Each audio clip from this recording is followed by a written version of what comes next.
Well, it's time to get the greenhouse started.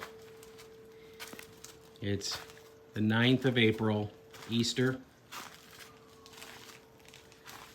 And this is kind of what it looks like after being dormant for the winter in here in this grow dome. Came in here yesterday. I cleaned out a lot of the dead stuff and pulled out the dead plants from the previous year. There's still some green going on here. Got some nice oregano herbs right over there. Some onions.